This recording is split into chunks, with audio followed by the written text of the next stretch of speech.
Bom dia a todos os que nos estão a assistir a mais uma destas sessões das nossas jornadas.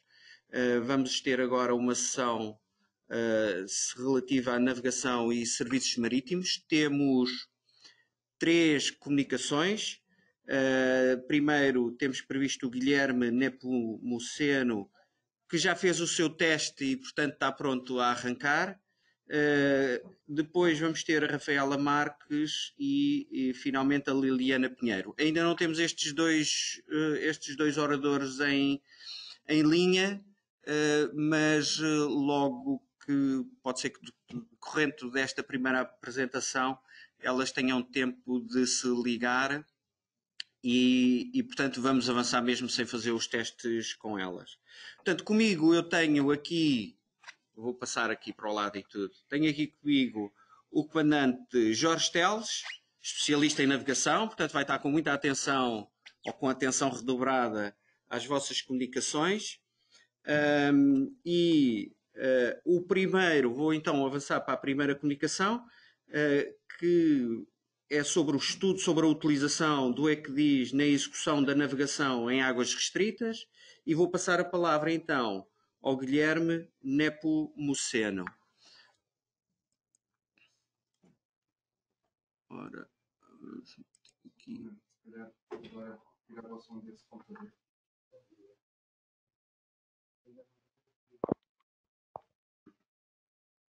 Estou? Força! Antes de mais, bom dia. Sou o aspirante Guilherme Nepomuceno e vou fazer uma apresentação sobre Guilherme, o estudo sobre o... Diga. Só um pormenor. Nós estamos a ver como partilhado o ecrã que tem as notas. Portanto, o ideal é que partilhe o outro ou que mude a sequência.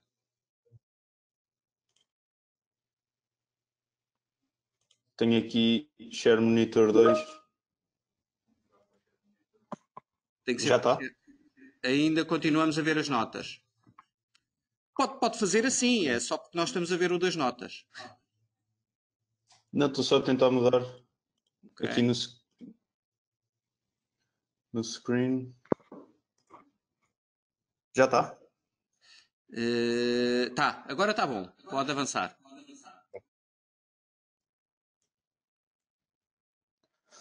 Pronto. Então vou dar início. Antes de mais, bom dia. Sou o aspirante Guilherme Nepomuceno e vou fazer uma apresentação sobre o estudo sobre a utilização do ECDIS na execução da navegação em águas restritas. Esta é a agenda que me proponho. Vou começar com uma breve introdução do tema e um enquadramento teórico. Passo depois à metodologia, aos resultados, à análise de resultados e às considerações finais. Começando pela introdução, os avanços tecnológicos que se têm verificado nas últimas décadas têm contribuído para um aumento da eficiência e segurança da navegação marítima. Contudo, têm-se verificado também consequências imprevistas que levaram a práticas inseguras e a incidentes ou incidentes marítimos. Segundo a European Maritime Safety Agency, entre 2011 e 2018 ocorreram mais de 23 mil acidentes ou incidentes marítimos, dos quais resultaram 665 navios seriamente danificados e cerca de 696 mortes. Assim, o conceito de navegação segura está cada vez mais presente no dia-a-dia, o que leva a preocupações relativas ao aumento do foco dos operadores nos monitores dos equipamentos da ponte dos navios, ao invés da observação do exterior. Assim, o objetivo deste estudo é compreender o papel do operador do ECDIS inserido na equipa de navegação em navios da Marinha Portuguesa, durante a prática de navegação em águas restritas, nomeadamente na entrada e saída do Porto de Lisboa. Este estudo pretende abordar questões como o design da ponte dos navios, os requisitos do treino do operador do ECDIS, o trabalho da equipa de navegação e, com maior foco para o presente estudo, para o presente artigo, a interface do ECDIS. Passando agora ao enquadramento teórico, foi necessário começar por compreender os fatores humanos que levam à tomada de decisão dos elementos que se encontram na ponte. Posteriormente, foi necessário compreender o ECDIS e o papel do seu operador dentro da equipa de navegação. E, para compreender estes dois fatores, recorreu-se a um equipamento, que são os eye trackers. Os eye trackers utilizados são do modelo Pupil Core e são aparelhos que contêm microcâmaras que permitem medir movimentos oculares, nomeadamente a duração e a frequência dos pescados de olhos, a duração e o número de fixações e o diâmetro das pupilas, sendo possível relacioná-los posteriormente com processos cognitivos, como a atenção, o cansaço, a carga de trabalho ou a dificuldade da tarefa. Para compreender o funcionamento do ECDIS e o seu papel na equipa de navegação, foi necessário estudar a regulamentação da International Maritime Organization e a regulamentação tanto da Marinha Portuguesa como interna dos navios, para compreender como é que o trabalho deve ser feito. Através das observações realizadas a bordo dos navios em ambiente natural, pretende compreender-se como é que o trabalho é efetivamente realizado. Utilizaram-se teorias de coordenação em equipas, nomeadamente o Joint Activity Decline e o trabalho em equipa de salas, e estudaram-se processos cognitivos, como a atenção, a carga de trabalho, o conhecimento situacional, a percepção e o pensamento antecipado. Passando à metodologia, foram realizadas a bordo dos navios da Marinha Portuguesa 6 observações, das quais 4 ocorreram em 2019 e 2 ocorreram em 2020. É de realçar que estas observações foram realizadas em ambiente natural e os navios encontravam-se a realizar a sua missão normal.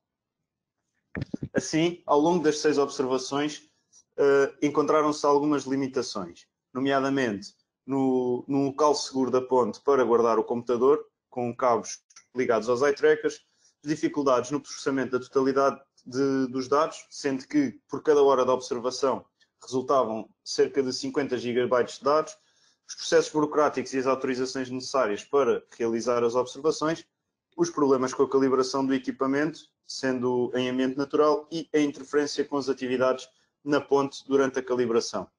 Estas limitações que eu apresentei acabaram por ser colmatadas ao longo das 6 observações, sendo que a perda momentânea do seguimento das pupilas foi a única que não se conseguiu resolver devido ao ambiente natural em que a observação ocorreu. No final de cada observação resultaram dados qualitativos, nomeadamente vídeos provenientes de action cams colocadas em pontos estratégicos da ponte, fecheiros áudio resultantes de microfones colocados na ponte e notas dos observadores. Resultaram também fecheiros quantitativos, que são os dados dos movimentos oculares retirados pelos eye trackers. No final da observação, realizaram-se também 3 questionários. O questionário demográfico com o objetivo de recolher informações sobre os participantes, o questionário SART para recolher informações sobre o conhecimento situacional dos elementos da equipa e o questionário NASA-TLX, versão expandida, para medir a carga de trabalho. É de realçar que todos estes questionários já haviam sido utilizados em noutros estudos, não tendo sido desenvolvidos especificamente para este estudo. Quanto aos resultados provenientes dos eye trackers, recebeu-se a raw data, nomeadamente que foi processada através do Pupil Player e foram bastantes gigas de dados. Como já tinha referido, para uma hora de observação resultaram cerca de 50 gigas de dados. Dados estes que foram posteriormente exportados para ficheiros .csv em Excel e processados em MATLAB através de scripts desenvolvidos. Estes scripts permitiram fazer uma estatística descritiva dos dados, filtrando-os para dentro dos valores considerados normais para o ser humano, diminuindo o erro associado ao ruído do equipamento. Quanto à análise dos resultados,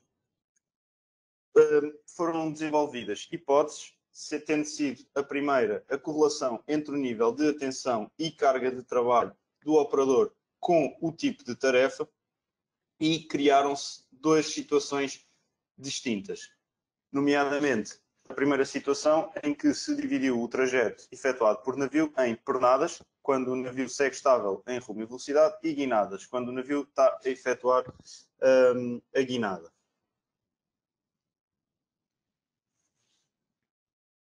Para relacionar o nível de atenção do operador com o tipo de tarefa,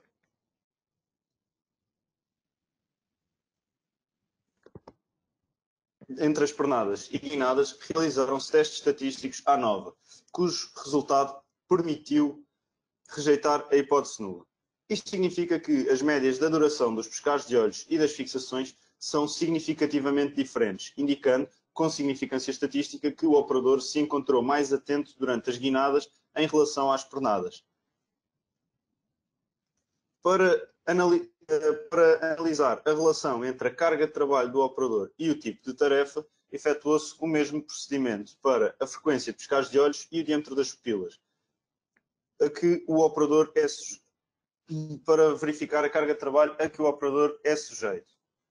Os resultados dos testes permitiram rejeitar a hipótese nula, o que significa que as médias da frequência dos pescados de olhos e o diâmetro das pupilas são significativamente diferentes, indicando, com significância estatística, que o operador foi sujeito a uma maior carga de trabalho durante as guinadas em relação às pernadas. Testando agora uma segunda hipótese, pretende relacionar o nível de cansaço e da atenção do operador com a duração da tarefa.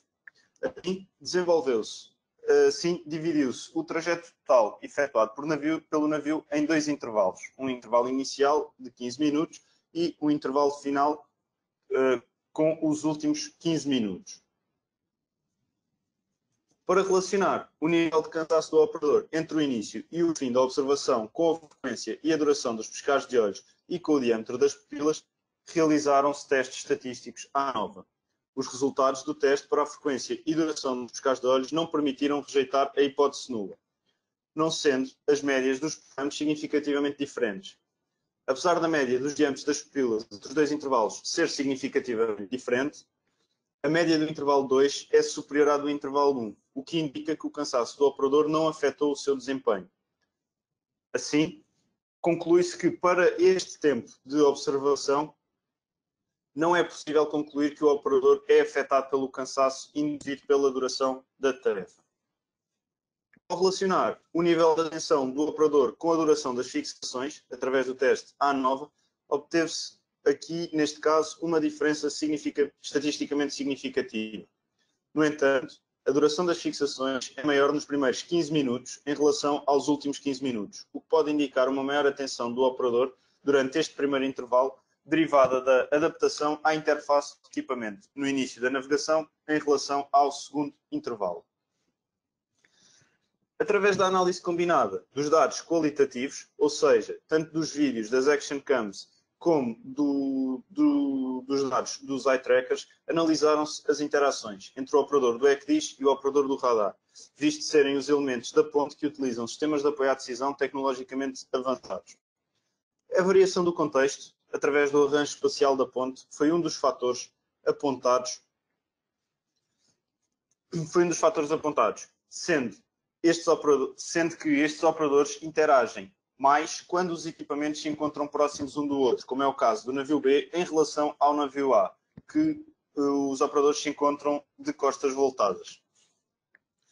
O estatuto do operador, evidenciado através do posto na nossa organização, foi também um dos fatores apontados como influenciador das interações entre estes dois elementos. Verifica-se o número de interações superior com operadores do posto ou categoria hierárquica em relação a operadores com categorias hierárquicas diferentes. As experiências influenciam também o número de interações entre os operadores, verificando-se um maior número com a experiência e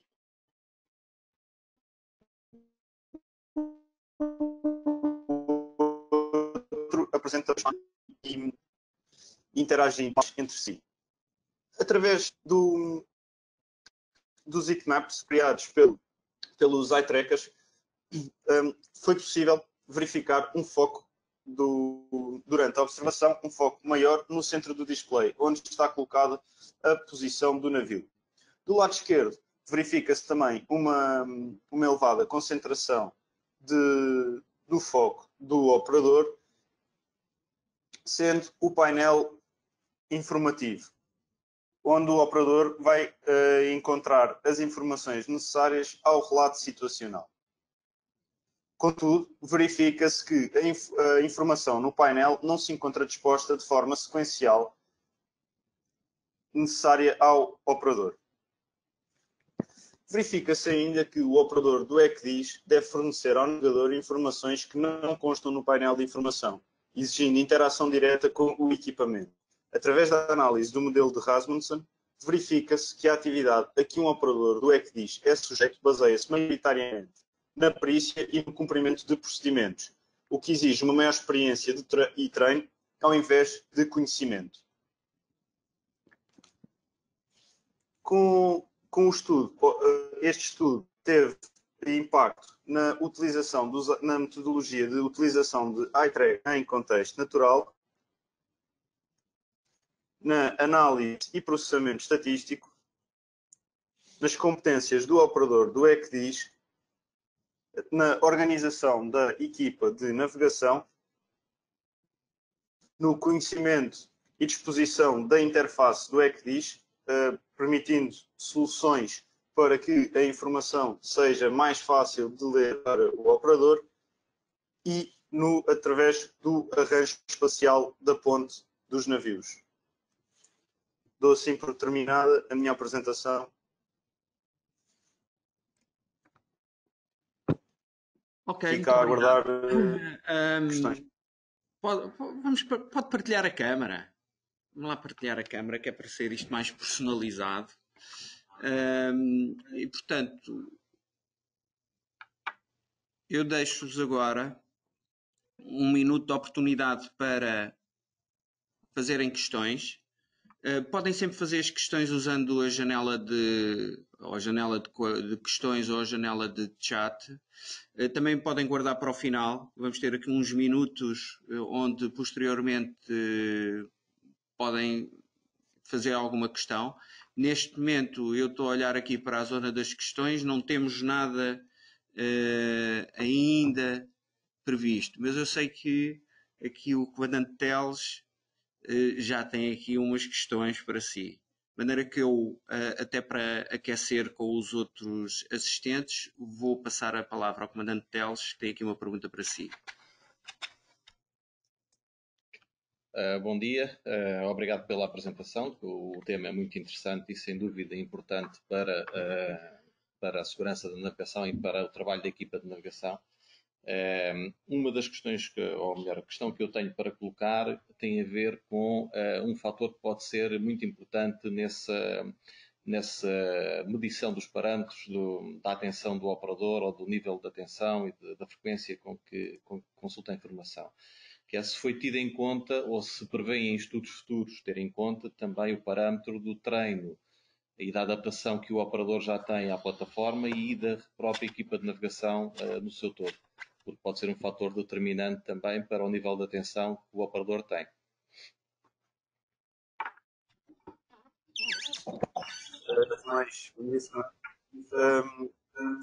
Foi tido em consideração o estudo consistiu em fazer uma análise qualitativa através dos questionários demográficos, apesar do tempo que tinha para a apresentação não ter permitido falar de todos os dados. Os questionários têm em conta tanto a experiência de toda a equipa de navegação como a experiência do próprio operador do ECDIS, através da análise do tempo a realizar funções, do tempo em que a equipa trabalha junta, da experiência tanto do navegador como de todos os elementos. Portanto, sim, foi tido em consideração. Considera-se que serão necessários fazer mais medições. 6 observações para já foi pouco, mas foi o que permitiu. Mas sim, foi tido em consideração a experiência tanto do operador do ECDIS como de todos os elementos da equipa de navegação. Ok, muito bem. Por agora vai ter um descanso de uns minutos até chegarmos ao final da sessão Eu vou agora passar a palavra, não vou passar já, mas vou já aqui no sistema ativar a Rafaela como sendo oradora. E para apresentar o trabalho tenho aqui o comandante Teles. Bom dia mais uma vez. Portanto, vamos ter a Rafaela Marques a apresentar um trabalho sobre o protótipo de um sistema de apoio à decisão colaborativo para equipas de navegação no âmbito do interface do utilizador. Nós não fizemos o teste com a Rafaela, vamos ver se em princípio corre tudo bem. E eu vou agora pedir à Rafaela para partilhar o seu desktop e eventualmente a câmara também. Sim. Já temos desktop.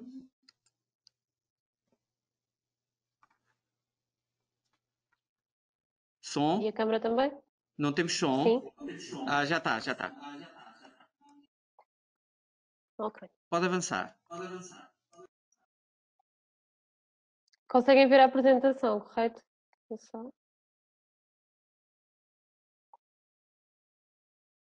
Pode avançar. Conseguem ouvir-me? Sim. Bom dia, o meu nome é Rafaela de Sousa Marques. Gostaria desde já de agradecer a todo o público que está presente e trago um estudo no âmbito da minha dissertação de mestrado, nomeadamente o protótipo de um sistema de apoio à decisão colaborativo para equipas de navegação interface do utilizador. Esta é a agenda que eu proponho, conta com 6 tópicos: o problema, a metodologia, a equipa de navegação, o projeto, a avaliação e as considerações finais. Começando pelo nosso problema, desde que nós analisamos acidentes no domínio marítimo, que nós vemos desde o acidente mais famoso a um dos maiores desastres da história e até mesmo acidentes com meios militares, como o caso da fragata norueguesa, que o fator humano é apontado como uma das principais causas, sendo que, na sua maioria, é mencionado como a principal causa dos acidentes. No entanto, o fator humano constitui um âmbito muito vasto e, quando analisado com detalhe, percebemos que constitui não só erros associados à tomada de decisão, ao trabalho de equipa, à gestão e à liderança, como também aos erros associados ao ser humano enquanto operador. Neste sentido, surge assim o nosso problema: como induzir a tomada de decisão colaborativa com a inclusão da tecnologia marítima. O método utilizado que procurou responder a este problema foi o método Design Thinking. O método Design Thinking, como o nome indica, consiste em pensar como um designer. Ainda assim, pensar como um designer foi, e dou um exemplo para ser mais fácil de explicar, foi utilizado na criação da aplicação Uber Eats.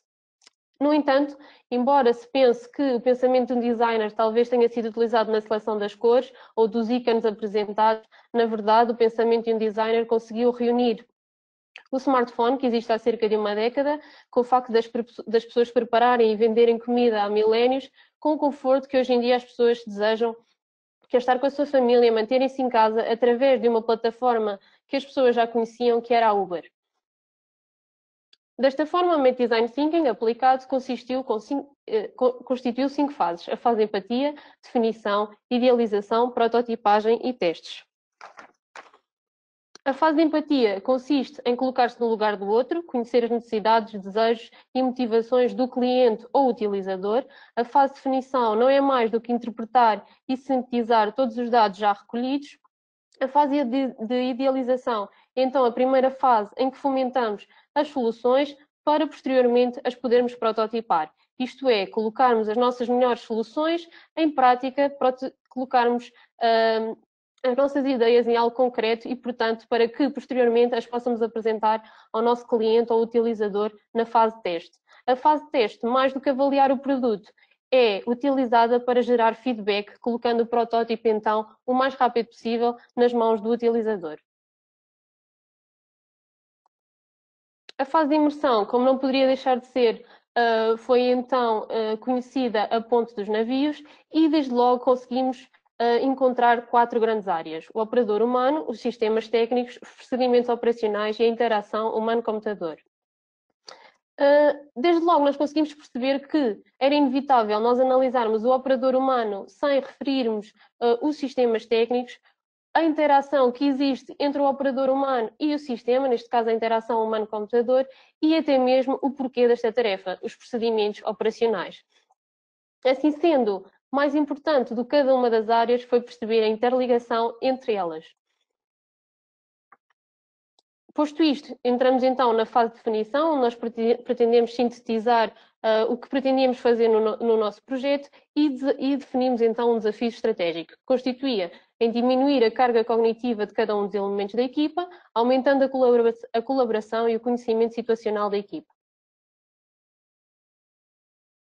A nível de projeto, consideramos então que a melhor solução partiria pela criação de um dispositivo individual que apoiasse a mapa mental de cada um dos elementos, no entanto, que permitisse partilhar informação entre os elementos da equipa, mas também recebesse informação dos equipamentos e sistemas da ponte.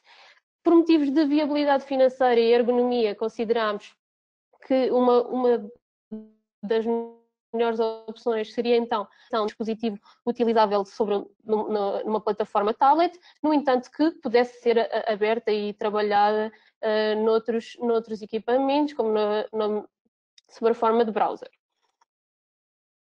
Passando então à fase de prototipagem, naturalmente esta fase foi alvo de grandes iterações e antes de os utilizadores terem acesso à sua interface gráfica principal, digamos assim, cada um tem de responder qual a sua função a bordo, qual o seu navio e o tipo de série, como poderemos ver.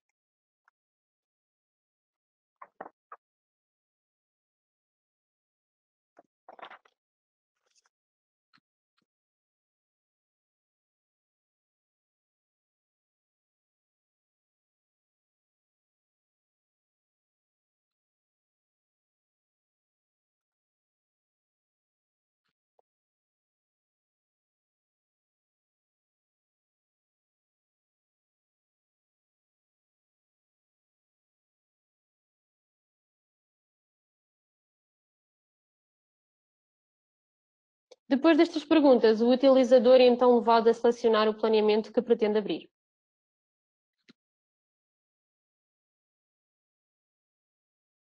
Por exemplo, a entrada do Porto de Lisboa. Foram então desenhadas 4 interfaces para 4 tipos de utilizador, nomeadamente o oficial navegador, o adjunto oficial navegador, o marcador e o operador radar. E ainda que sejam distintas, elas mantêm elementos comuns, nomeadamente informações cruciais à segurança do navio, como a distância aumento de guinada e o tempo respectivo, proa, rumo, velocidade e informação meteorológica, que é possível de ocultar, distância e tempo ao fim do planeamento e ainda um friso para informação essencial como avisos ou alarmes. Além destes elementos, todas as janelas incorporam uma lista de ícones, isto é, funcionalidades pertinentes à sua função, um espaço para estas janelas individuais sem interferir com o restante conteúdo e uma janela sensível à situação, sem a necessidade de controle por parte do utilizador. Passando agora às janelas individuais, foram elaboradas 12, sendo que nenhuma das quatro interfaces principais as incorpora na totalidade e dentro da mesma janela foram efetuadas alterações de acordo com o tipo de utilizador e naturalmente as suas necessidades. Esta estrutura permite ao utilizador, além de uma coerência entre as 4 interfaces, a possibilidade de uma criação de uma nova interface de uma forma muito mais facilitada. Por questões de tempo, serão apresentadas algumas funcionalidades. Passando já pela primeira, que permite ao utilizador confrontar os azimuths que possui previstos com os retirados pelos marcadores no exato momento. Como nós podemos ver, os elementos que estão mais escuros seriam os azimuths previstos e a cor mais viva, os azimuths retirados pelos marcadores. A próxima janela dá a capacidade do utilizador de simular alterações de velocidade em cada pernada, recebendo a hora prevista de realização consoante este valor ou o inverso, ou seja, colocando a hora do fim da pernada e obtém a hora da velocidade que deve implementar. Dentro de cada pernada é também possível planear ou simular diferentes velocidades, alterações de velocidades, auxiliando situações como, por exemplo, o embarque de piloto.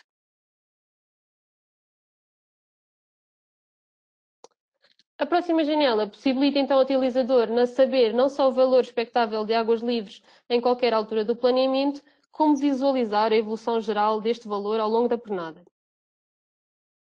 Adicionalmente, torna possível esclarecer o referencial mais adequado a cada uma das situações e orientar a equipa para que todos tenham percepção de qual o melhor referencial e de qual devem utilizar.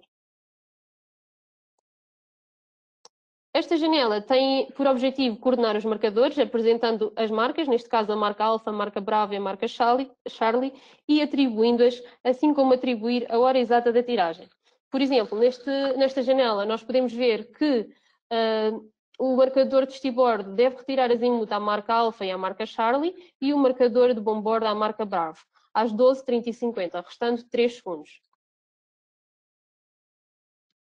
Por fim, a última janela permite aos utilizadores visualizar a informação partilhada pelos restantes elementos da equipa através de um código de cores. Por exemplo, neste caso nós vemos que o oficial navegador estabeleceu um código de cores, por exemplo, de cerca de 3 minutos, e vemos que o operador radar atualizou esta informação há menos de 3 minutos. No entanto, os restantes elementos já atualizaram entre os 3 e os 5 minutos, por exemplo, sendo que este valor de tempo deve ser considerado pelo oficial navegador.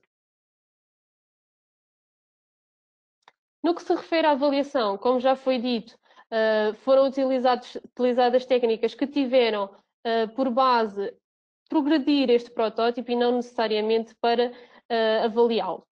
Sendo assim, foram realizados testes de usabilidade, questionários de experiência do utilizador e grupos de foco. Os testes de usabilidade teve por objetivo garantir que o sistema de apoio à decisão era intuitivo, com informação adequada e bem apresentada, de forma interativa. Foram realizadas, assim, 15 testes de usabilidade, divididos em 5 séries, por forma a que, entre cada série, o protótipo pudesse sofrer iterações e, portanto, correções e alterações. Além disto, foi então realizado também um questionário de experiência do utilizador, porque, além da interface gráfica, quisemos perceber o que é que o utilizador sentia naquele momento e se realmente gostaria de utilizar o sistema de apoio à decisão, se tomava decisões de uma forma mais eficiente ou não. E os grupos de foco. Os grupos de foco foram fundamentais, principalmente para percebermos qual o conteúdo que os utilizadores gostavam de ver no sistema e, portanto, a matéria-prima que nós temos apresentada.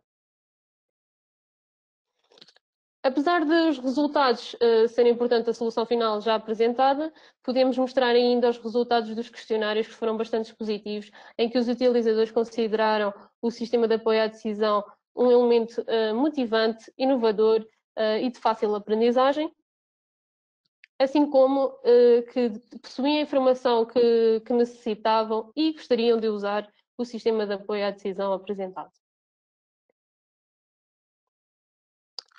Passando agora às considerações finais e regressando um pouco à primeira fase, a fase de imersão, saliento aqui 4 tópicos que o sistema de apoio à decisão tenta ajudar as equipas de navegação nos desafios que lidam todos os dias, como o treino. Portanto, hoje em dia as equipas são sujeitas a um treino consecutivo, principalmente geral, sendo que é muito difícil identificarmos as dificuldades de cada uma das equipas e de cada um dos elementos, sendo que com este sistema era muito mais fácil percebermos quais as dificuldades de cada um destes elementos e, portanto, treinarmos especificamente os pontos mais preocupantes. A nível dos sistemas técnicos, o SAD procura ainda colmatar a discrepância que existe entre cada um dos sistemas e equipamentos da pontes, quer a nível da operação como a nível da interface gráfica. Os procedimentos operacionais, porque podemos ver que a bordo dos navios existe muita regulamentação e, portanto, os elementos têm dificuldade em tomar atitudes proativas e, então, este elemento procura aqui trazer um extra de motivação e de autonomia. A nível de interação humano-computador, mais uma vez, como já foi dito, os equipamentos da ponte possuem muita informação e muitas vezes de difícil discriminação e, portanto, este sistema procura ter um bom design de interface e trazer uma boa experiência ao utilizador, diminuindo o seu esforço cognitivo. Sendo isto um protótipo, não poderia deixar de referir que recomendo a elaboração de um protótipo de alta fidelidade para que se possa realizar um teste experimental em ambiente controlado e, posteriormente, a análise do impacto do sistema de apoio à decisão no processo de decisão e no desempenho da equipa e de cada elemento. Dou assim por terminada a minha apresentação. Muito obrigado. Rafaela, portanto, no chat eu ainda não tenho aqui perguntas, mas tenho aqui o comandante Teles ansioso por lhe fazer uma pergunta. Bom dia mais uma vez e obrigado por mais uma excelente apresentação. O tema e o protótipo desenvolvido acho que são extremamente úteis.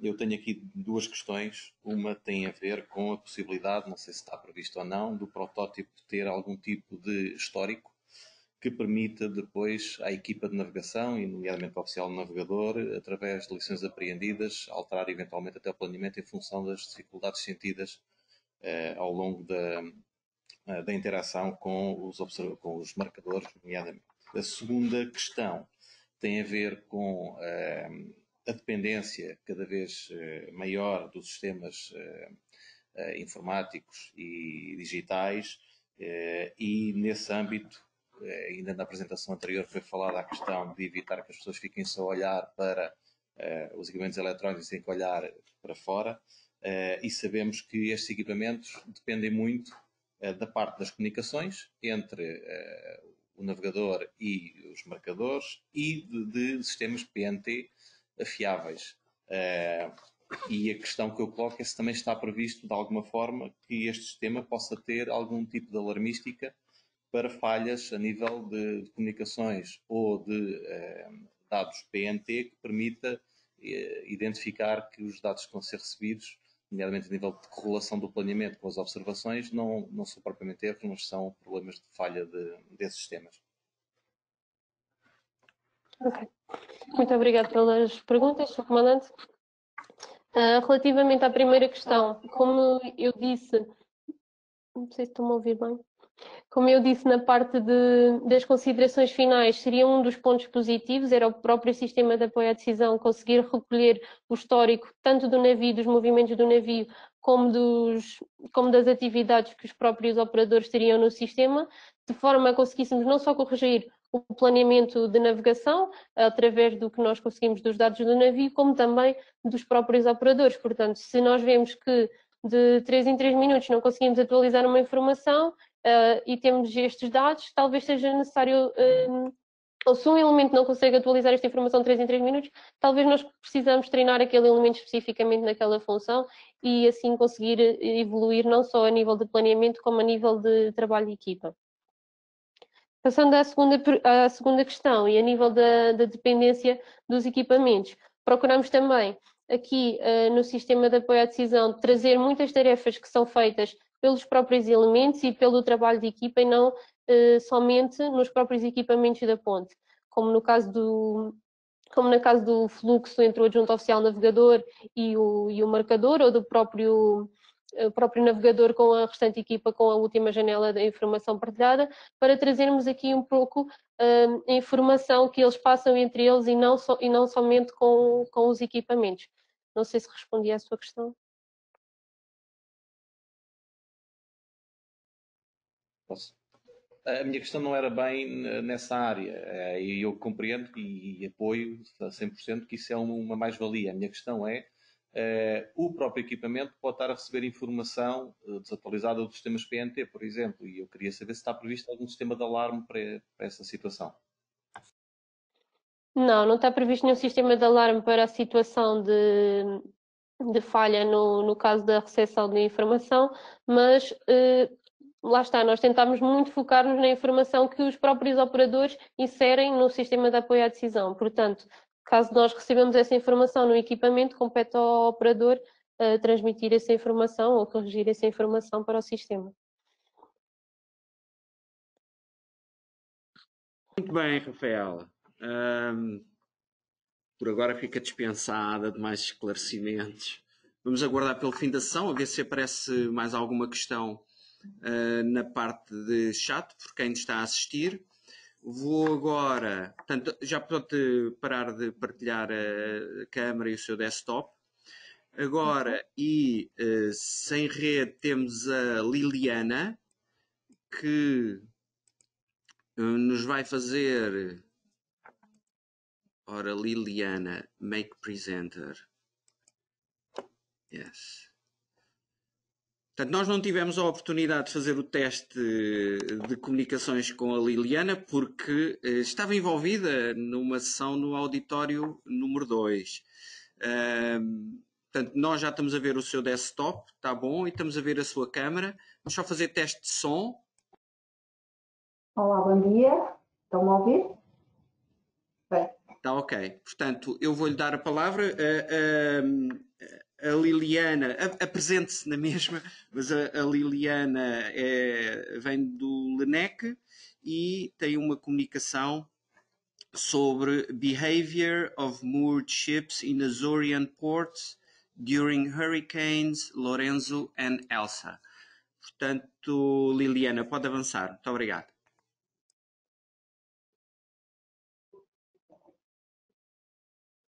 Muito bom dia a todos. Eu venho aqui apresentar um trabalho de modelação numérica do comportamento de navios amarrados em 2 portos dos Açores durante o furacão Lourenço e a depressão tropical Elsa, que ocorreram em 2019. Este trabalho é um trabalho que está incorporado num projeto de investigação conjunto entre o Laboratório Nacional de Engenharia Civil, a Universidade dos Açores, a Fundação Gaspar Frutuoso, e que eu vou apresentar o projeto mais à frente. Portanto, a estrutura da apresentação é a seguinte. Vou começar então por falar um pouco sobre o projeto EcoMarPort, e sobre o sistema de alerta que é utilizado. Depois vou falar um pouco sobre as 2 ocorrências entre 2019 que causaram estragos em algumas ilhas dos Açores, nomeadamente o furacão Lourenço e a depressão Elsa. Depois vou mostrar então quais foram os efeitos destas tempestades em navios amarrados em 2 portos dos Açores e, por fim, as considerações finais. O projeto EcoMarPort surgiu da necessidade de prever situações de risco em alguns portos dos Açores, nomeadamente o Porto da Praia da Vitória, o Porto de São Roque do Pico e o Porto da Madalena do Pico.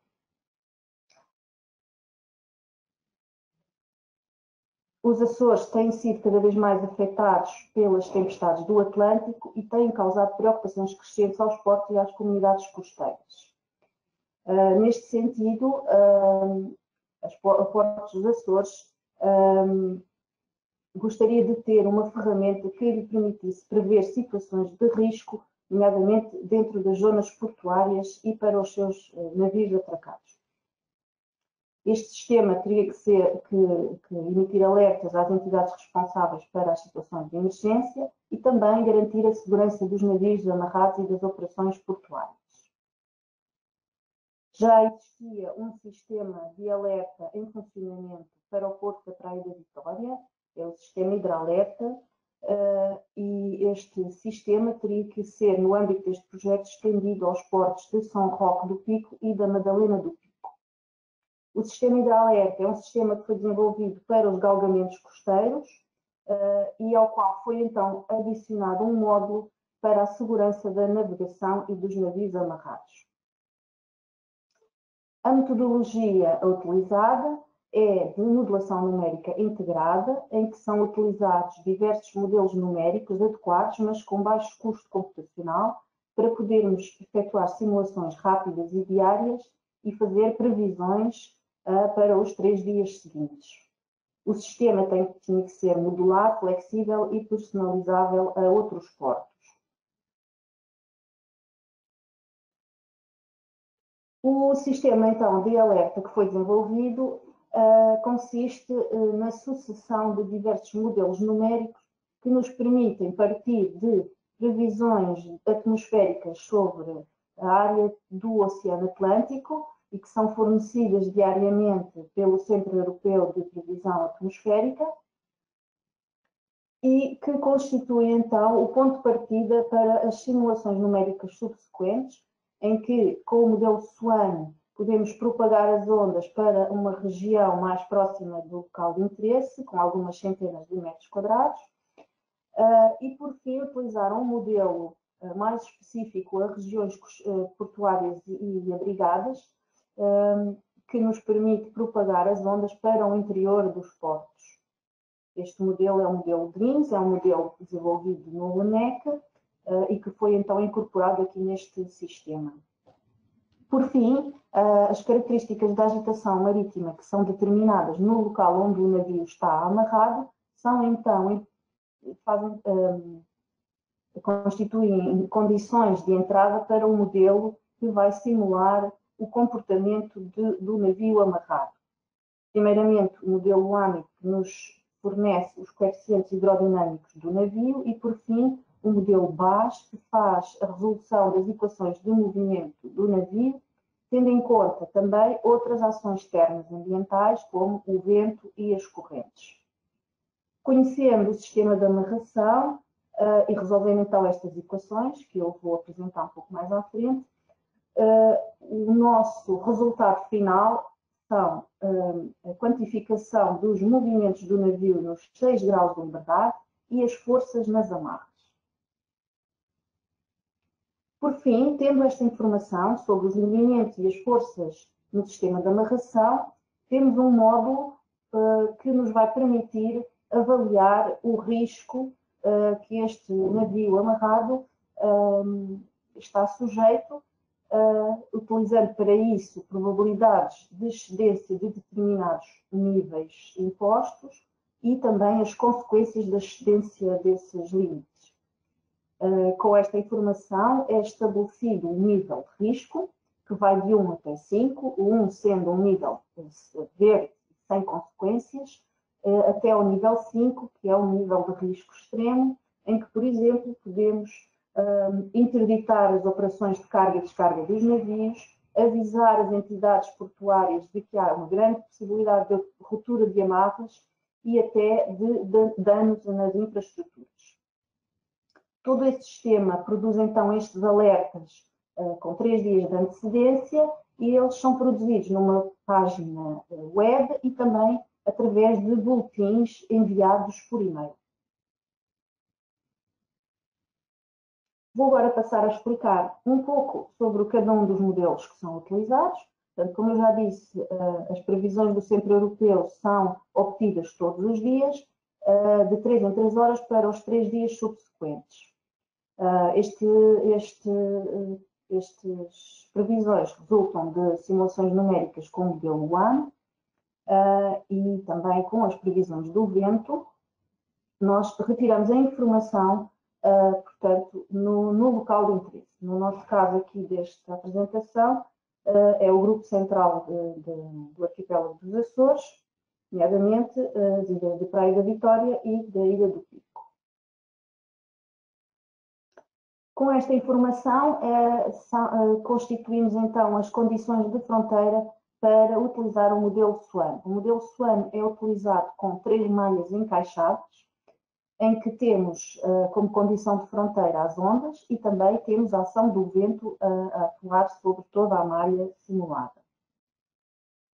Na malha mais apertada, que engloba a região portuária de interesse, são retiradas então as características da agitação que vão servir de condição de fronteira para o modelo seguinte, que é o modelo de propagação de ondas na zona portuária.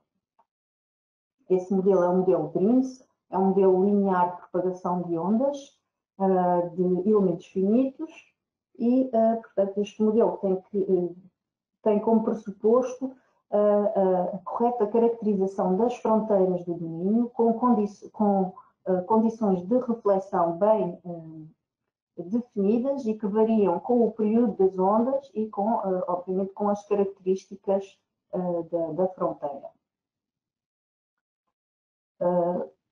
Portanto, este modelo vai-nos fornecer as condições de agitação no local onde o navio está atracado.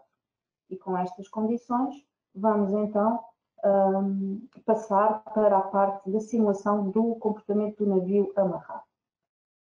A primeira coisa que temos que fazer é discretizar o casco submerso do navio.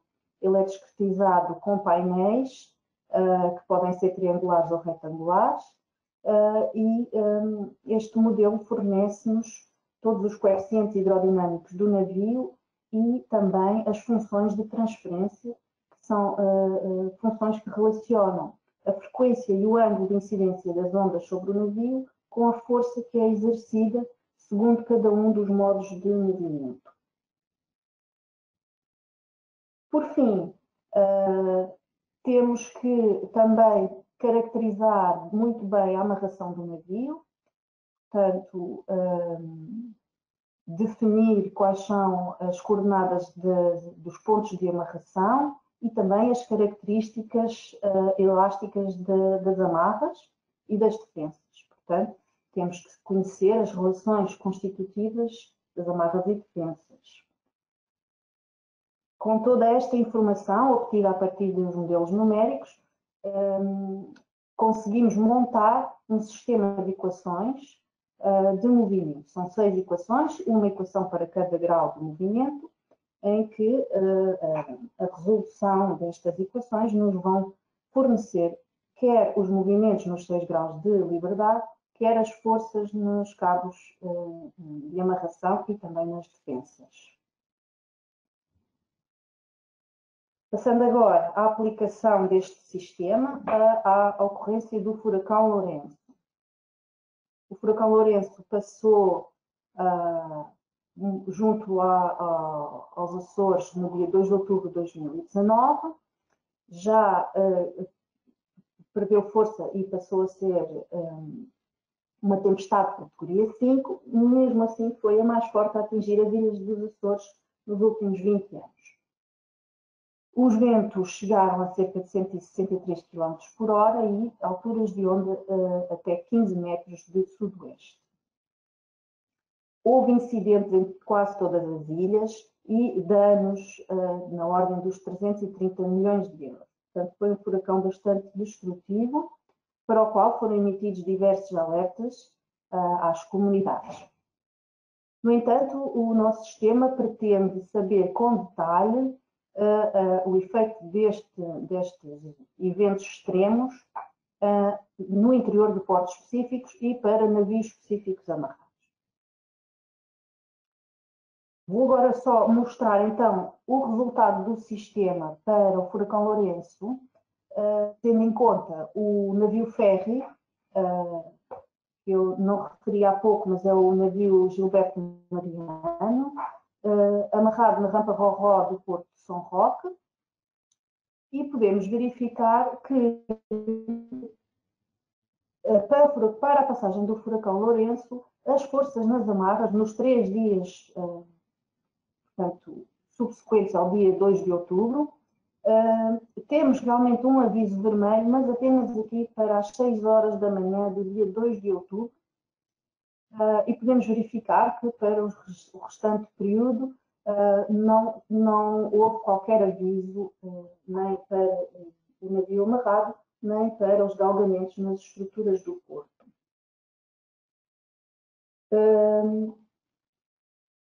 Isto deve-se à proteção natural que este porto tem às tempestades de sul e de sudeste, uma vez que se encontra na costa norte da Ilha do Pico. E outro fator importante foi que os ventos, apesar de serem bastante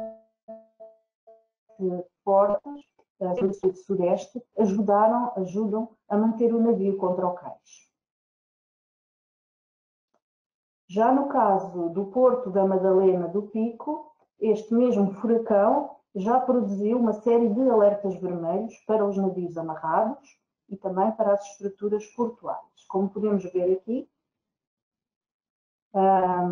temos avisos vermelhos para as forças nas amarras, temos aqui avisos de agitação no interior do porto, com ondas a chegar aos 4 metros no interior do porto, e também avisos de vento forte. O vento aqui no Porto da Madalena já não é favorável a embarcações que estejam amarradas na rampa Roró, que é aquela que é mais utilizada, e, portanto, o vento aqui tem um efeito desfavorável aos navios amarrados. Para além de que a agitação também atingiu valores bastante elevados aqui junto ao Porto da Madalena. Passando agora à depressão Elsa. Esta depressão não foi tão forte como o Lourenço, no entanto, as alturas significativas chegaram aos 10 metros e o vento teve cerca de 75 km por hora nas rajadas mais fortes e os danos não foram significativos nas diversas ilhas dos Açores. E, portanto, aqui os resultados obtidos para São Roque são de que não havia avisos, portanto, o navio amarrado em São Roque estava em segurança, as estruturas também estavam em segurança e, portanto, e depois veio-se a verificar que realmente não houve ocorrências aqui neste porto, neste dia. Na Madalena do Pico, a depressão Elsa já originou aqui alguns avisos vermelhos, nomeadamente às 6 da manhã do dia 19 de dezembro, em que temos aqui avisos para o navio amarrado na rampa Roró e com ondas com alturas significativas de mais de 1 metro no local onde o navio está amarrado, o que já é motivo para reforço da amarração. Mais uma vez, os ventos de sul e de sudeste não são favoráveis a este cais. Portanto, para a depressão Elsa, temos realmente avisos e verificou-se que neste dia o navio não estava em segurança neste cais.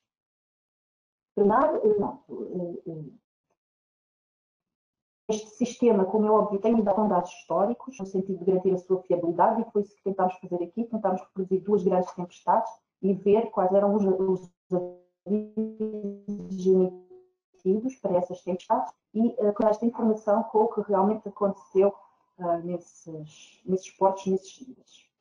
Nós verificámos que as previsões foram consistentes com o que veio a acontecer e, portanto, podemos concluir que perante um aviso de tempestade, nós conseguimos determinar o grau de risco para navios amarrados, com base em modelos numéricos específicos, que nos dão informação sobre as características das ondas que chegam ao navio, os movimentos do navio e as forças no sistema de amarração. E também temos em conta o efeito favorável ou desfavorável da ação do vento. E, portanto, podemos fornecer apoio na seleção dos postos de amarração mais seguros e também na decisão de reforçar determinadas amarrações que são identificadas com alerta vermelho. E é tudo. Agradeço os financiamentos deste projeto, nomeadamente o projeto Ecomaporte, o financiamento da FCT destes estudos de investigação em curso no MEC, que também contribuíram para este trabalho, e agradeço também a vossa atenção. Muito obrigada.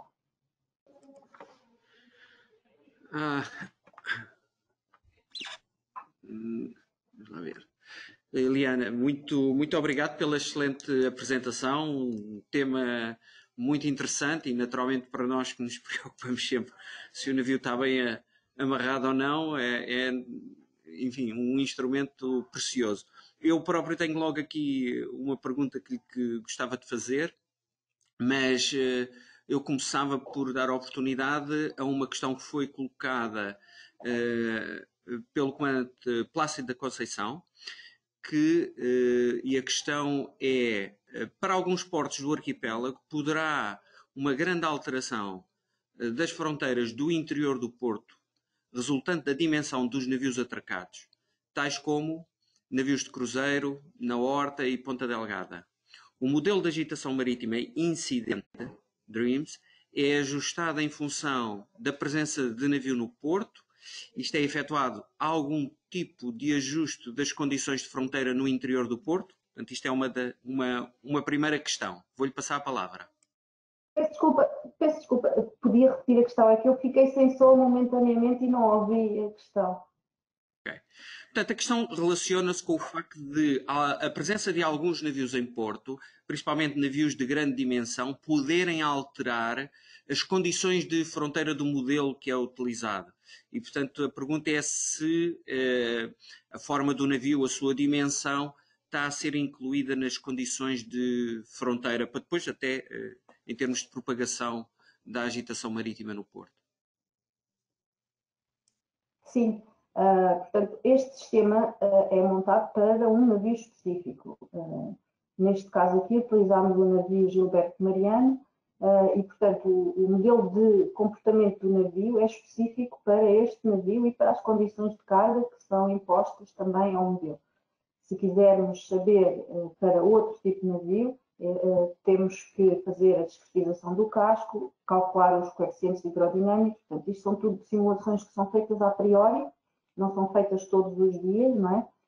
E, portanto, temos estas matrizes montadas e o sistema de previsão apenas ajusta as condições ambientais. Portanto, se quisermos saber para outro tipo de navio, temos que montar, no fundo, um novo módulo para esse navio. Ok. A pergunta não era bem essa, mas a sua resposta penso que tocou exatamente na questão do comandante Conceição, que é se a presença de navios com grandes dimensões, não necessariamente aquele que se está a fazer o cálculo, mas outros navios, ou até carga nos portos, uma vez que o vento é um dos fatores dominantes no forçamento da agitação, se esses fatores são tidos em conta no modelo ou se não. E, portanto, pelo que eu percebi, pura e simplesmente o modelo tem em conta a forma do cais e depois é adaptado ao navio que está atracado e à amarração, certo? Sim, sim. Podemos considerar que há um navio de grandes dimensões atracado ao lado do navio em causa, é isso que está a perguntar. Isso pode ser incluído também no modelo, sim. Ok, portanto, pode ser incluído no modelo? Pode ser. E não está previsto. Eu tinha só aqui uma questão, porque achei interessante o facto de se poder testar a amarração. Naturalmente, nós marinheiros, quando prevemos que realmente vem uma coisa mais forte, uma das coisas que fazemos é dobrar a amarração. Portanto, aí o que eu presumo é que o vetor força passa a ser o dobro, ou sensivelmente o dobro de cada linha de amarração. Mas está alguma coisa prevista quanto ao teste desse modelo, usando também como uma segurança meter o ferro dentro d'água num período crítico ou não? Aí o vetor será essencialmente vertical, não tanto longitudinal. O modelo não prevê a utilização do ferro, ou prevê? Neste momento, não. Neste momento, não. Mas, como eu disse, isto são tudo coisas que nós, a pedido, podemos incluir. Neste momento, temos a amarração standard que está a ser modelada e para esta amarração temos os avisos. Com base nesses avisos, depois o Porto tomará as medidas necessárias para reforçar a amarração e a estabilização do navio. No caso de se querer saber com esse reforço qual é o resultado, pode ser feito, tem que ser tudo modelado. Muito bem, muito obrigado, foi realmente excelente, aqui um insight muito bom relativamente à parte de risco. Já pode deixar de partilhar a câmara e o desktop. Portanto, terminamos aqui esta sessão dedicada à navegação e aos serviços marítimos. Vou pôr aqui também visível o meu parceiro de moderação.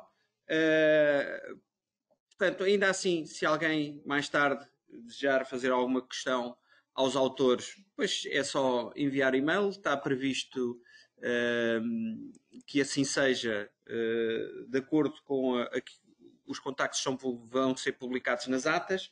E eu agora só chamava a atenção que vamos fazer aqui um intervalo de 7 minutos neste auditório para às 10h30 arrancarmos com a sessão de cartografia. Portanto, vamos suspender aqui 7 minutos para ir beber um café e 10h30 regressamos para a cartografia. Então, muito obrigado a todos aí em casa.